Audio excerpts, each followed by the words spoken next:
بسم اللہ الرحمن الرحیم الحمد للہ رب العالمین والصلاة والسلام علی سید الانبیاء والمرسلین رب اشرح لی صدری ویسر لی امری واحلل عقدۃ من لسانی یفقہوا قولی رب زدنی علما۔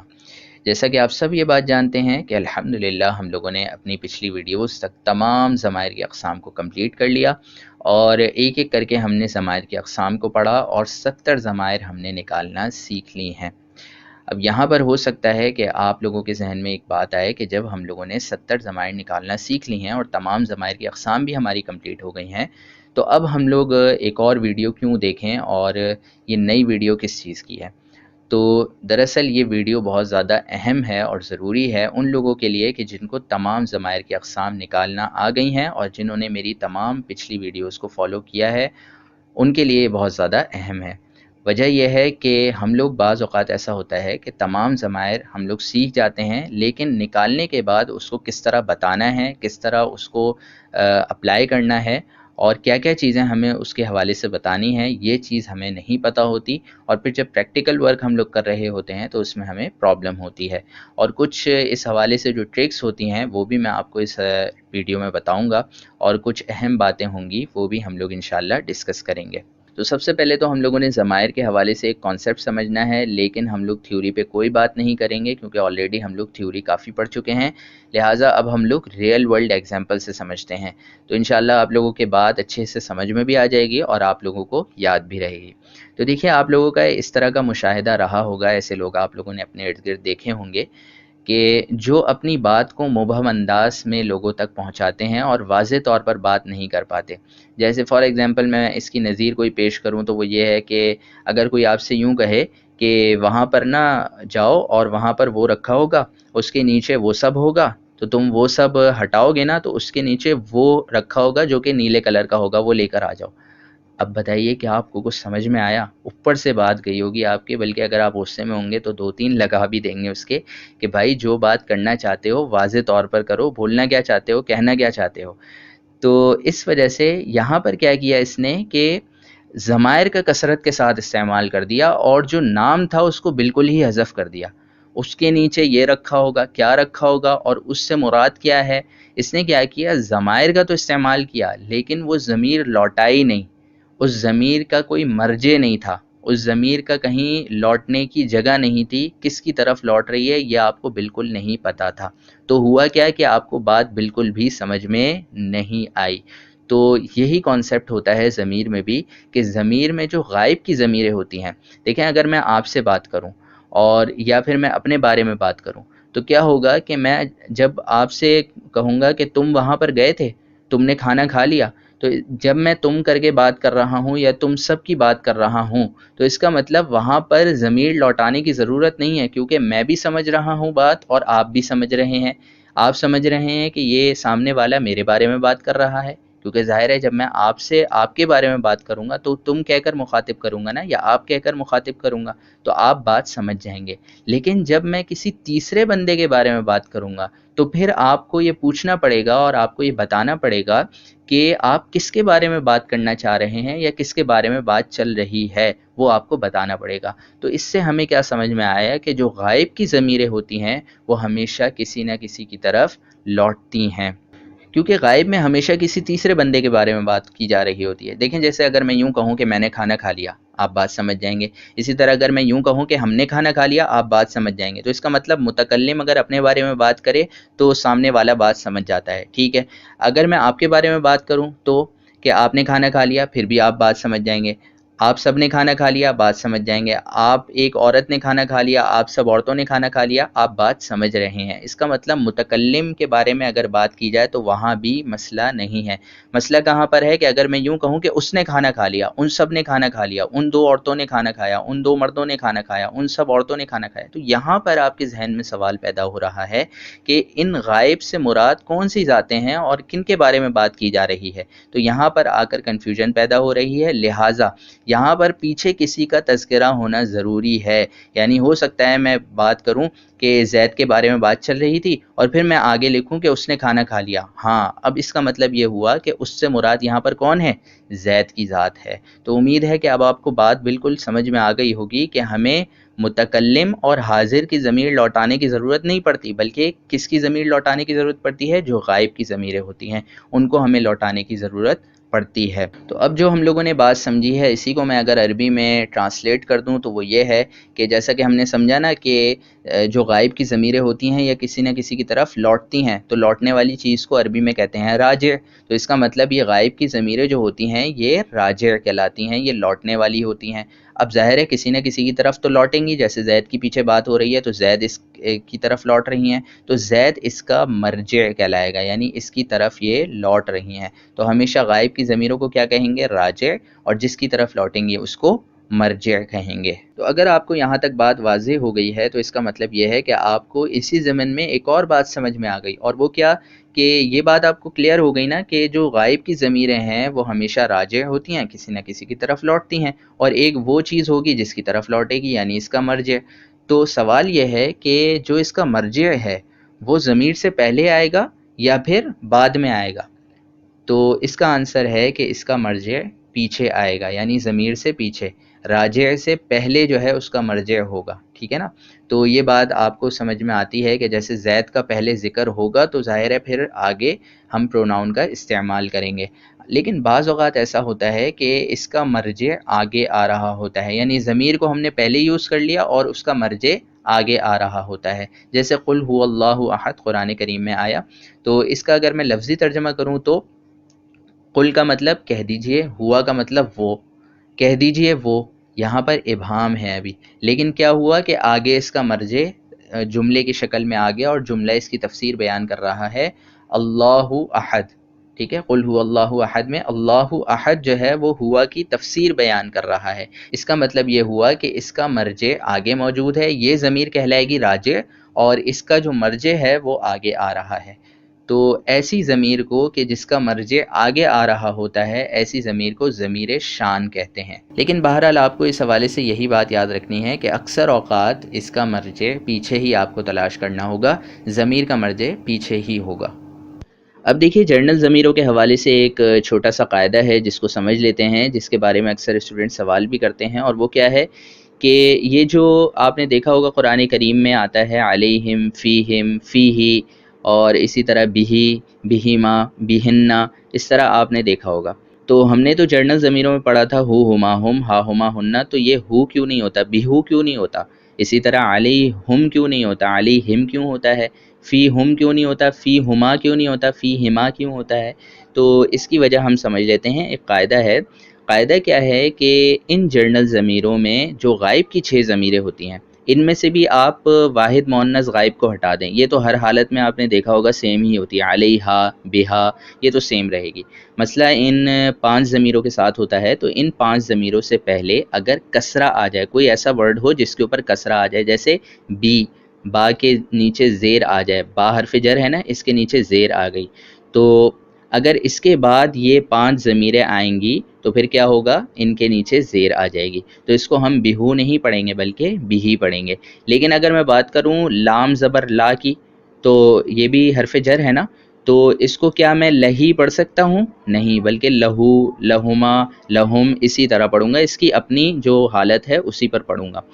لیکن جب اس سے پہلے کسرہ آ جائے گی تو اس صورتحال میں نے آپ کو بتایا کہ اس کے اوپر کسرہ پڑھی جائے گی، بہم پڑھیں گے، بہما پڑھیں گے، اس طرح پڑھیں گے۔ دوسری صورت کیا ہے کہ ان 5 ضمیروں سے پہلے اگر یا آ جائے، جیسے فیہم، اگر آپ فی میں دیکھیں تو فی میں یا جو ہے وہ ساکن ہے، اسی طرح علا میں اگر آپ دیکھیں تو یا جو ہے وہ ساکن ہے، تو ایسی صورتحال میں جس میں ان 5 ضمیروں سے پہلے ایسی یا آ جائے جو ساکن ہو، یعنی یائے ساکنہ ہو، تو ایسی صورتحال میں بھی ہم کیا کرتے ہیں؟ ان کے اوپر کسرہ پڑھتے ہیں۔ تو اس وجہ سے ہم لوگ فی ہم نہیں پڑھ سکتے بلکہ فی ہم پڑھیں گے۔ اسی طرح علیہم نہیں پڑھیں گے، علیہم، علیہن پڑھیں گے، علیہن نہیں پڑھیں گے۔ اب ہم لوگ جلدی سے اس ویڈیو کے دوسرے پارٹ کی طرف آتے ہیں جو بہت ہی زیادہ اہم ہے، اور اچھے اسٹوڈنٹس کو دیکھا ہے کہ وہ یہاں پر غلطی کر جاتے ہیں، اور وہ غلطی کیا ہے کہ وہ لوگ ضمیر تو صحیح نکالتے ہیں لیکن اس کو بتانے کا طریقہ کار غلط ہوتا ہے۔ تو سب سے پہلے آپ کو ضمیر اگر مل جائے تو آپ نے سب سے پہلے کیا بتانا ہے، آپ کو سب سے پہلے تو اس کی پوزیشن بتانی ہے، اس کا اسٹرکچر بتانا ہے۔ فار ایگزامپل اگر لکم دینکم ولی دین میں لکم والی ضمیر آپ کو بتانی ہے تو آپ کس طرح بتائیں گے؟ آپ سب سے پہلے یہ نہیں کہیں گے کہ یہ ضمیر مجرور متصل ہے، سب سے پہلے طریقہ کار یہ ہے کہ آپ اس کا اسٹرکچر بتائیں، اور اسٹرکچر یعنی پوزیشن بتائیں۔ پوزیشن کیا ہے؟ لکم کی جمع مذکر حاضر۔ اچھا اس میں ایک اور بات کہ لکم میں لام الگ ہے، کم الگ ہے۔ بعض لوگ غلطی کیا کرتے ہیں کہ لکم پورے کو کہہ دیتے ہیں کہ یہ ضمیر ہے، آپ نے الگ الگ کر کے بتانا ہے، اور لام کو آپ الگ کر دیں اور اس کو کہیں کہ یہ حرف جر ہے، اور پھر کم کو الگ لائن میں لکھ کر یہاں پر آپ آگے جو لکھیں گے وہ لکھیں گے کہ یہ جمع مذکر حاضر کی ضمیر ہے، اور پھر جو بھی فارمولا اپلائی ہوگا اس کے تحت آپ اس کو قسم جو بھی ہوگی اس کی وہ ڈیفائن کر دیں گے۔ تو ظاہر ہے یہ ضمیر مجرور متصل ہے، تو آپ اس کو اس طرح بولیں گے کہ یہ جمع مذکر حاضر ضمیر مجرور متصل، اس طرح آپ نے اس کو بتانا ہوگا۔ اب اسی کی دوسری مثال کیا ہے؟ دربو۔ اب اگر آپ اس میں دیکھیں تو یہاں بھی اسٹوڈنٹس مسٹیک کر جاتے ہیں، اور وہ کیا ہے کہ وہ پورے فعل کی ڈسکرپشن کے ساتھ ہی ضمیر کی قسم ڈیفائن کر دیتے ہیں۔ جیسے انہوں نے بتایا کہ جمع مذکر غائب کا صیغہ ہے اور پھر آگے لکھ دیا ضمیر مرفوع متصل، وہ الگ نہیں کرتے۔ یہاں یاد رکھیے گا کہ فعل الگ ہوتا ہے، ضمیر الگ ہوتی ہے، ان دونوں کو بھلے یہ ملی ہوئی ہوتی ہیں لیکن آپ کو الگ کرنی ہوتی ہیں۔ تو آپ کیا کریں گے؟ اگر یہاں پر لکھا ہے دربو تو آپ سب سے پہلے کیا کریں گے کہ دربو کی ڈسکرپشن لکھیں گے، جو بھی فعل کی ڈسکرپشن ہوتی ہے جیسے جمع مذکر غائب، فعل ماضی، مثبت معروف، یعنی جو بھی آپ نے صرف میں پڑھا ہے اس کے حساب سے آپ اس کو بتا دیں گے کہ یہ کون سا صیغہ ہے۔ اس کے بعد آپ کو اس میں سے ضمیر نکالنی ہے، یہ دوسرا پارٹ ہے۔ آپ نے کیا کیا؟ واو ضمیر لکھی اور پھر اس کے بعد آگے لکھا کہ یہ جمع مذکر غائب ہے، پہلے اس کی پوزیشن بتائی اور پھر اس کے بعد یہ ضمیر بتا دی کہ جمع مذکر غائب ضمیر مرفوع متصل ہے کیونکہ فعل میں سے نکل رہی ہے۔ کیونکہ فعل میں سے نکل رہی ہے یہ بتانے کی ضرورت نہیں ہے، بس آپ صرف یہ لکھیں گے کہ واو ضمیر جمع مذکر غائب مرفوع متصل، کم از کم آپ کو اتنا لکھنا ہوگا۔ اور یہاں پر ایک اور بات کہ آپ کو واو جو ہے وہ لازمی لکھنا ہے، یعنی جو ضمیر نکل رہی ہے۔ بعض لوگ یہاں پر ضمیر لکھتے ہی نہیں ہیں، ڈائریکٹ لکھ دیتے ہیں مرفوع متصل، یہ تو پتہ ہے مرفوع متصل ہے لیکن کون سی ضمیر ہے یہ بھی بتانا ہوگی۔ تو اس وجہ سے وہ ڈکلیئر کرنا ہوگا، دربا میں سے الف، درب تم میں سے تم، یہ لکھنا ہوگا کہ اس میں تم ضمیر جو ہے وہ مرفوع متصل کی ضمیر ہے۔ تو خلاصہ کیا نکلا کہ اگر فعل آ جائے تو آپ کو فعل کی الگ ڈسکرپشن بتانی ہے اور اس کے بعد اس میں سے ضمیر نکال کے اس کو انورٹڈ کاماز میں لکھ کر پھر آگے پہلے اس کا اسٹرکچر بتانا ہے، پوزیشن بتانی ہے، پھر اس کے بعد اس ضمیر کی قسم بتانی ہے۔ تو یہ آپ کی ضمیر کا پیٹرن بالکل پرفیکٹ ہے اور درست ہے۔ اب ہم لوگ جلدی سے اپنے پریکٹیکل ورک کی طرف آتے ہیں اور ضمائر نکالنا باقاعدہ اسٹارٹ کرتے ہیں۔ ہم صرف اور صرف ایک دو آیات سے نکالیں گے اور پھر اس کے بعد یہ آپ کا کام ہوگا کہ آپ نے جتنی بھی ضمیریں پڑھی ہیں، جتنے ضمائر کی اقسام پڑھی ہیں اور جو کچھ یاد کیا ہے اس کو امپلیمنٹ کریں اور قرآن کریم سے باقاعدہ ضمائر نکالیں۔ میں نے آپ کو یہ بات پہلے بھی عرض کی تھی کہ جب تک آپ پریکٹیکل ورک نہیں کریں گے، جب تک آپ قرآن کریم سے استفادہ حاصل نہیں کریں گے یا پھر کسی عربی عبارت سے جو پڑھ رہے ہیں وہ چیزیں نکالنا نہیں سیکھیں گے، جب تک آپ کما حقہ اس سے استفادہ حاصل نہیں کر سکتے۔ اس وجہ سے کچھ نہیں تو کم سے کم آپ آدھے پیج کی یا 2-3 آیات سے کم از کم جو کام کرتے رہیں اس سے پریکٹیکل ورک کرتے رہیں تاکہ آپ کو اچھی طرح سے پریکٹیکل ورک بھی ساتھ ساتھ سمجھ میں آ جائے۔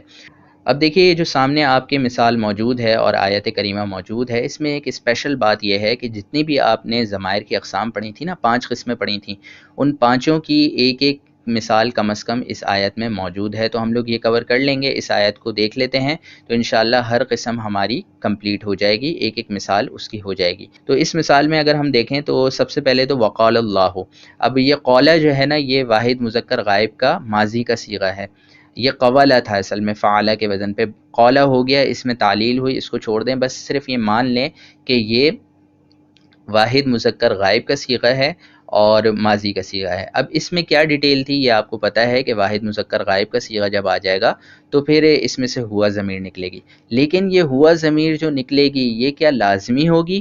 نہیں، بلکہ آپشنل تھی یہ ضمیر، واحد مذکر غائب اور واحد مؤنث غائب، چاہے ماضی کا ہو چاہے مضارع کا ہو، اس میں آپشنل ضمیر ہوتی ہے، اس میں لازمی نہیں ہوتی نکالنا۔ تو آگے ہم لوگ دیکھتے ہیں اگر فاعل موجود ہے تو پھر ہم نہیں نکالیں گے کیونکہ ضرورت نہیں ہے، اور اگر آگے فاعل موجود نہیں ہے تو ظاہر ہے پھر ضرورت ہے، اس وقت نکال لیں گے۔ تو دیکھتے ہیں آگے فاعل موجود ہے تو قال کہا، اللہ تبارک و تعالیٰ نے، کہنا فعل، کہنے والا فاعل، تو یہاں پر کہنے والا کون ہے؟ اللہ تبارک و تعالیٰ، تو اس کا مطلب اس میں جلالت کو ہی ہم فاعل قرار دیں گے، اس میں ظاہر موجود ہے، اس وجہ سے قال میں سے ہوا ضمیر نکالنے کی ضرورت نہیں ہے۔ بہرحال اگر نکلتی تو اس کو ہم کیا کہتے؟ مرفوع متصل کہتے، کیونکہ فعل میں سے نکل رہی ہے۔ آگے دیکھتے ہیں لا تتخذوا، اب اس سے لا تتخذوا میں وہ کہانی آپ کے ذہن میں آنی چاہیے کہ جو میں نے آپ کو بتائی تھی کہ شروع میں کچھ چیزوں کا اضافہ، سینڈوچ ہم نے پڑھا تھا، اور یہ کہا تھا کہ شروع میں کچھ چیزوں کا اضافہ 4 چیزوں کا، اور آخر میں الف نون واو نون یا نون نون یا پھر دمہ 5 چیزوں کا اضافہ۔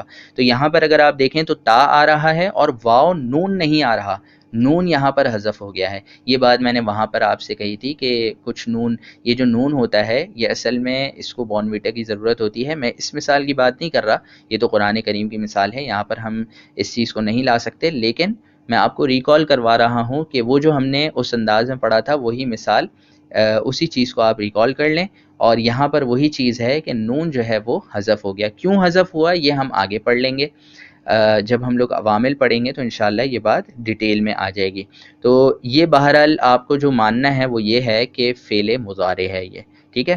اب اس میں اگر آپ دیکھیں تو تا آ رہا ہے اور آخر میں واو نون ہے، سمجھے نون بھی ہے، نون گر گیا، تو اس میں واو کو ہی ہم لوگ ضمیر قرار دیں گے۔ کیوں قرار دیں گے؟ یہ ریزن آپ کو اچھی طرح سے پتہ ہے کہ جو آخر میں اضافہ ہوتا ہے الف نون واو نون یا نون میں، واو کو ہی ہم لوگ کنسیڈر کرتے ہیں، نون کو کنسیڈر نہیں کرتے ضمیر میں۔ تو ہم اس کی ضمیر کیسے بتائیں گے؟ اس کی ضمیر بتائیں گے واو ضمیر جمع مذکر حاضر، کیونکہ شروع میں تا آ رہی ہے اور اس طرح کا اسٹرکچر حاضر کا ہی ہوتا ہے۔ اگر شروع میں یا ہوتی تو پھر ہم لوگ اس کو جمع مذکر غائب کہتے، لیکن اب یہاں پر کہیں گے جمع مذکر حاضر، اور پھر اس کے بعد اس کی قسم بتائیں گے، چونکہ یہ فعل میں سے نکل رہی ہے اس وجہ سے اس کو کیا کہیں گے؟ مرفوع متصل کی ضمیر کہیں گے۔ اس کے بعد آگے چلیں تو الہینی اثنینی، اس میں کوئی ضمیر موجود نہیں ہے۔ اسی طرح انما ہوا، اب ہوا میں اگر آپ دیکھیں تو آپ کو پتہ ہے اچھی طرح یہ انڈیپینڈنٹ ضمیر ہے، اور انڈیپینڈنٹ ضمیر کہیں بھی آ جائے تو اس کو ہم ڈائریکٹ کیا بناتے ہیں؟ مرفوع منفصل بناتے ہیں۔ اب یہاں پر ایک اور اشکال دور آپ اپنے ذہن سے کر دیجئے، وہ یہ ہے کہ ہوا ضمیر فعل میں سے بھی نکلتی ہے، آپ کو اچھی طرح سے بتایا ضربا اور یضربو، فعل ماضی اور فعل مضارع کا جو واحد مذکر غائب کا صیغہ ہوتا ہے اس میں سے بھی ہوا نکلتی ہے، اور یہاں بھی ہوا ہے، تو یہ تو دونوں ضمیریں ایک سی ہو گئیں۔ تو آپ نے دونوں ضمیروں کو مکس نہیں کرنا ہے یہاں پر، یہ جو ہوا ہے یہ اکیلی لکھی ہوئی آ رہی ہے اور سامنے لکھی ہوئی نظر آ رہی ہے، لیکن جو ضربا اور یضربو میں سے نکالتے ہیں وہ لکھی ہوئی نظر نہیں آتی، وہ ہمیں اندر سے نکالنی ہوتی ہے، پوشیدہ ہوتی ہے۔